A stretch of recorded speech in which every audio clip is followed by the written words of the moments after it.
Retour en Éthiopie. Je n'imaginais pas revenir aussi vite en Éthiopie, mon dernier voyage datant de 3 ans. Mais les circonstances professionnelles font que je risque d'être privé de vrais congés pendant près de 2 ans. J'ai donc négocié avec mon patron pour partir tout le mois de septembre. Et comme je n'ai pas envie de me construire moi-même un voyage, l'Éthiopie est la destination idéale. Il me suffit d'un mail à mon ami Serge pour que je lui délègue toute l'organisation. Après tout, quand on connaît le gérant d'une agence de voyage, il faut savoir en profiter. Par contre, septembre n'est pas le mois idéal pour du tourisme. Bien sûr, c'est le dernier mois de la saison des pluies. Il est donc plus sec que les mois précédents. Mais malgré tout, le sol est bien gorgé d'eau et la pluie reste très fréquente. Mais c'est aussi l'occasion de découvrir une autre facette de l'Éthiopie. Cette facette, elle me offrira à peine sortie d'Addis. Nous voici en effet en train de rouler sur une route installée sur une digue. À gauche comme à droite, ce n'est qu'un immense lac rouge, avec quelques maisons par-ci par-là, installées sur des buttes artificielles. La route, je vais en manger durant ce séjour. Bien que les champs offrent un superbe vert, ils sont assez proches de ce que j'ai vu durant mes précédents voyages. Je ne les prendrai donc qu'occasionnellement en photo. D'autant que je suis sur une route que j'ai déjà eu l'occasion de parcourir. Ce qui me permet de faire remonter à ma mémoire des souvenirs. Et à Jima, je visiterai à nouveau le palais royal. Celui-ci est toujours aussi beau, bien qu'il se dégrade. Ainsi, certaines zones ne sont-elles plus visitables. Puis, ce sera Mezantafari.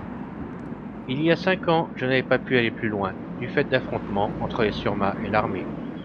Mais cette fois-ci, la route est ouverte. Et je découvre alors un paysage de savane arborée. C'est vraiment l'Afrique des cartes postales, avec des pistes infinies. Ce qui sera une bonne occasion de sortir mon drone et de l'essayer pour un premier 360 degrés. Arrivé au village, je retrouve la joie de devoir sortir mes bières pour chaque photo. Mais au moins, contrairement au Mercy, il ne me saute pas dessus en me criant « Photo 5 bières !» Il est vrai que les tarifs ont augmenté. Maintenant, 5 bières, c'est pour les enfants. Pour les adultes, c'est 10 bières. Néanmoins, cela permet de faire une série de photos qui ne sont pas trop posées, et même de photographier les enfants en train de jouer. Malheureusement, le ranger nous annonce que nous ne pourrons pas entrer dans le parc de Lomo par ce village. La route est coupée du fait de la pluie. Nous essayerons donc par la seconde entrée, mais sans plus de succès. La police nous informe en effet qu'elle y a perdu un véhicule totalement embourbé. Ils pensent pouvoir le récupérer dans quelques semaines. Il nous faut donc faire demi-tour pour aller au parc de Chebera Chuchura. Dans ces montagnes, la pluie nous laissera tranquilles quelques jours, mais nous ne serons pas en sécurité pour autant. En effet, ce parc n'abrite pas que des singes, il abrite aussi des buffles, j'en verrai un mais sans pouvoir le photographier, et surtout il abrite des éléphants. Et ceux-ci n'hésitent pas à passer à proximité du village. Mais après tout, c'est pour eux que je suis venu. Je ne vais donc pas bouder mon plaisir. Et donc, dès le premier jour, l'appareil photo crépite pour essayer de prendre ces lointains mastodontes. Quand l'un d'eux vient à quelques dizaines de mètres des tentes, j'en profiterai pour faire un bout de vidéo. Quant au dernier jour, c'est carrément l'apothéose. Depuis la route, ce sont des dizaines d'éléphants qui s'offrent en spectacle, mangeant dans la forêt ou se défiant. Et en soirée, en ce jour de nouvel an éthiopien, nous avons aussi droit à un feu d'artifice dont nous nous serions bien passés. Depuis quelques heures, l'orage fait rage sur les montagnes environnantes, et il finit par venir sur nous. Nous avons juste le temps de déplacer nos tentes sur des terrasses en dur pour nous protéger. Puis, ce sera la route de retour au travers des plantations de café. À la volée, je prends des photos d'étranges abris qui couvrent les champs. Ce n'est qu'en zoomant sur ces photos prises que je découvre qu'ils servent à protéger les jeunes plants. Certains sont encore en nurserie, alors que d'autres semblent bientôt prêts à être transplantés dans les champs. Et toujours cette route interminable qui doit me mener aux 10 000 flamingos. C'est le nom d'un lodge, isolé en haut d'une colline et très romantique. Pour moi, qui sors d'une rupture amoureuse, ce n'est pas vraiment idéal. Mais bon, cela ne va pas m'empêcher de profiter de la vue sur les lacs alentours. Et surtout sur celui qui est juste au pied, et qui a donné son nom au lodge. En effet, il est couvert de flamands. J'ignore s'il y en a effectivement 10 000, mais ce qui est sûr, c'est qu'ils sont très nombreux et pas du tout farouches. Même le drone ne les inquiète pas plus que cela. Je pourrais donc les prendre en photo et les filmer sous tous les angles. Ensuite, nous effectuerons un petit saut de plus jusqu'à Awassa. Comme nous sommes en avance sur le planning, j'y resterai quelques jours. Cela me permettra de visiter à nouveau le marché aux poissons.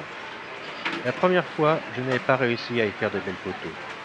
Mais depuis, le lieu a bien changé et il est plus facile de photographier une activité. Il faut néanmoins que je m'oppose à la charmante ville locale qui souhaite m'empoisonner en me proposant de goûter au sashimi local. N'étant pas un adorateur de la gastro, je préfère tester la soupe de poisson. Mais j'avoue qu'elle ne m'a pas convaincu. Il y a tellement d'épices et de piments, sans parler des probables résidus plastiques, qu'on ne sent pas la présence du poisson. Les autres jours, je les passerai au bord du lac, à photographier les oiseaux et le varan installé au pied de mon hôtel. Pour tout arranger, à Addis se prépare une cérémonie d'accueil où doivent se rendre les Heroes, c'est-à-dire les jeunes Oromo qui ont mené le combat politique de ces dernières années. Mais certains indices font craindre des risques d'incidents qui pourraient alors enflammer toute la région où nous devons nous rendre. Aussi, mon guide me fait rester une journée de plus à Awassa. Et pour l'occuper, il me propose de visiter un village de potiers. Là, les femmes nous font une démonstration de fabrication de plats à injera et de cafetière. En quelques minutes, que j'immortalise en vidéo, elles réaliseront ces deux poteries. Ensuite, ce sera la visite du marché. Il est proche des marchés que j'ai déjà eu l'occasion de visiter. Mais je fais l'erreur d'y aller avec ma trousse contenant mes crayons, au cas où je décide de faire quelques croquis. Malheureusement, les crayons sont visibles. Et nous avons très rapidement tous les enfants qui nous entourent et me demandent en permanence de leur donner ces crayons, ce qui devient assez rapidement pesant, et même plus. Aussi, nous partirons assez vite. Finalement, s'il y a bien eu quelques incidents, cela s'est avéré sans importance. Donc, après cette journée de repos imprévu, nous pouvons reprendre notre route direction le parc du Palais. Et dans cette zone, il faut absolument s'afficher ABO, c'est-à-dire sympathisant du parti Oromo. Aussi, mon chauffeur décore-t-il la voiture avec une photo du nouveau Premier ministre et un autocollant ABO. Les animaux, eux, se moquent de ces imbécilités humaines. Ils se contentent de profiter du fait qu'ils sont protégés depuis de très nombreuses années pour vaquer sans souci à leurs occupations principales, c'est-à-dire manger. Cela me permettra donc de compléter ma collection de photos de Nyalas, de phacochères et autres antilopes, nombreuses dans ce parc. Pour le loup d'Abyssinie, ce sera en revanche un peu plus compliqué. Même si lui aussi n'est guère farouche, ils ne sont pas très nombreux. Malgré tout, le plateau du Senati en compte assez pour que je puisse arriver à faire quelques photographies. Après la route, ce qui nous attend maintenant, c'est de la piste. La journée est donc encore plus interminable que les autres. Mais ce qui nous attend au bout vaut le temps qu'il faut pour l'atteindre. Nous nous dirigeons en effet vers Sheikh Hussein, un des lieux saints musulmans d'Éthiopie. La blancheur de ce mausolée tranche avec le brun de l'environnement, et sa beauté nous fera passer un bout de temps en son sein.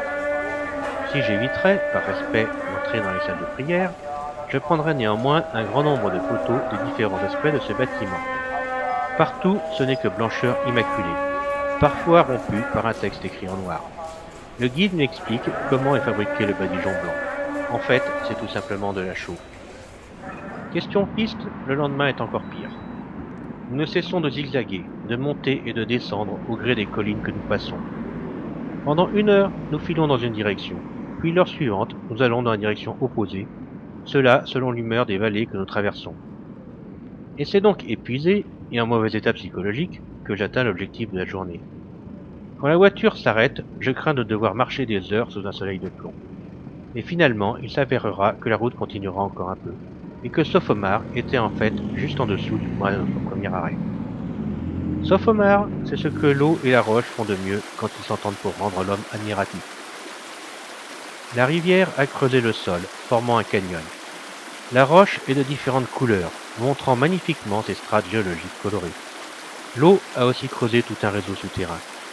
Les premières parties sont facilement accessibles sans équipement et permettent de découvrir une partie de la rivière souterraine. Pour la suite, je laisse cela aux spéléologues. D'autant qu'il y a encore quelques jours de route avant notre dernier arrêt. Cette route longe la nouvelle ligne de chemin de fer créée par les Chinois et qui relie Addis Abeba à la frontière djiboutienne. Mais il ne semble pas y avoir beaucoup de trains qui y passent. et le nombre de camions sur la route est toujours aussi important. C'est donc avec plaisir que j'arriverai à Doo Lodge. Là encore, l'objectif sera de profiter des animaux et aussi un peu des eaux thermales. Et pour les animaux, cela commence dès le lodge qui abrite un groupe d'autruches. En soirée, nous irons aux alentours pour traquer les oiseaux, les antilopes et les phacochères. Comme au ballet, ils ne sont guère farouches. Le guide m'explique qu'en fait, le soir, ils se rapprochent du lodge pour se mettre en sécurité. Les prédateurs n'aiment en effet pas venir aussi près des bâtiments. Le retour à Addis se fait ensuite d'une traite, et j'y resterai jusqu'au bout du séjour. Cela fait du bien de rester au même endroit. Et puis Serge me fournit un guide qui est un ancien des chemins de fer. Cela va me permettre de visiter ce qu'il reste de la gare. Depuis mon premier séjour en 2011, celle-ci a en effet perdu du terrain. Elle est maintenant coupée en deux par une route. Malgré tout, les locaux techniques n'ont pas beaucoup changé. Et cette fois, je pourrai visiter les voitures impériales. Ce sont deux voitures offertes par l'Angleterre et la France à l'empereur. Et si cela fait bien longtemps qu'elles ne circulent plus, du fait de l'absence de rails, elles ont gardé tout leur décorum. C'est donc avec plaisir que je passe d'une pièce à l'autre, me prenant pour un ministre à une réunion, pour l'empereur signant un décret. Pour moi, c'est aussi l'occasion de prendre le tramway d'Addis. Au fil de mes voyages, je l'aurais vu naître. D'abord sous forme d'immenses trous, puis de ces piles en construction, et maintenant il fonctionne. Déjà plein comme un métro parisien. Pour terminer mon séjour en beauté, Serge nous a obtenu des invitations pour la fête de la Croix. Sur Meskel Square, toute la population doit être rassemblée pour cet événement. Il a aussi mobilisé aussi bien la police locale que la fédérale, ce qui crée des soucis d'organisation du fait du manque de coordination entre les deux. Ainsi, alors que le patriarcat nous avait dit d'arriver pour 11h30, afin qu'on nous indique où nous garer, personne ne sait où sont les parkings en question. Et quand on se dirige vers les tentes, la fédérale nous bloque, alors que la police locale nous a laissé passer. Nous attendrons donc une bonne heure avant de pouvoir atteindre nos sièges. La veille, j'ai acheté des chemises éthiopiennes pour être propre pour cet événement. Résultat, je suis vite repéré par les différents journalistes éthiopiens qui veulent m'interviewer. La télévision voudra savoir ce que je pense de l'Éthiopie. La presse écrite sera, elle, plus intéressée par savoir ce que représente pour moi la fête de la Croix. Ceci me permettra de passer le temps en attendant que les délégations des différentes paroisses arrivent en fanfare. Et elles arrivent quand elles arrivent. Visiblement, ce n'est guère organisé. Donc, il faut savoir patienter. Le vieux patriarche arrive aussi. Son exil américain est maintenant terminé. Les églises éthiopiennes se sont réconciliées. Mais je ne pourrai le prendre en photo. Il reste très entouré par les hauts dignitaires et ses gardes du corps. Néanmoins, ce ne sera pas le seul événement historique de cette journée. En effet, à un moment, deux femmes se présentent à cheval. L'une est enveloppée du drapeau éthiopien, l'autre du drapeau érythréen. Elles sont le symbole de la paix et de l'amitié enfin retrouvés entre ces deux pays. Espérons que cela ne soit pas un peu de paille. Le feu d'ailleurs commence à prendre. La nuit est maintenant tombée et il a été enfin allumé. Il illumine les innombrables participants de la fête qui attendent avec impatience de voir la croix qui se trouve au milieu tomber dans la direction de la paroisse qui sera bénie pour l'année. Mais il y a une telle quantité de fagots que le feu prend tout son temps. Et même si le spectacle est magnifique, nous, qui avons été là depuis la fin de la matinée, commençons à fatiguer. Nous repartirons donc avec de beaux souvenirs, mais sans avoir vu la chute de la croix.